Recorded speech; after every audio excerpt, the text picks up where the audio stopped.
7 de la tarde, 41 minutos. Estamos en vivo, 8 grados 6 la temperatura en Buenos Aires. Las imágenes impactantes que estás viendo a través de la pantalla de Canal 26 tienen que ver con lo que pasó hace minutos nada más. Le dispararon a Donald Trump en pleno acto de campaña en Estados Unidos, en Pensilvania. Lo que estás viendo parece salido de una película de acción, pero son imágenes reales que acaban de llegar desde Estados Unidos. En medio de uno de los actos de campaña, el expresidente estaba hablando, eufórico como siempre. En un momento se lleva la mano a la cara porque se empiezan a oír detonaciones.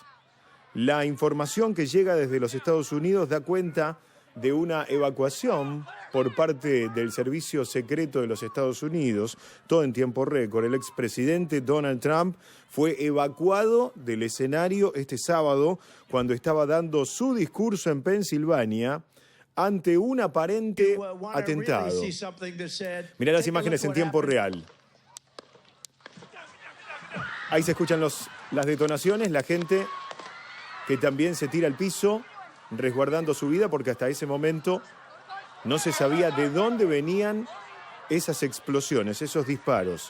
Era el comienzo del acto de campaña, llevaba unos minutos sobre el escenario en este mitin cuando se empiezan a oír las pequeñas explosiones, disparos. Se lleva él las manos a la cara, se tira al piso y fue evacuado a toda velocidad por el servicio secreto. Hasta ahora, estamos en vivo a las 7 de la tarde con 42 minutos. Se desconoce el alcance de lo ocurrido.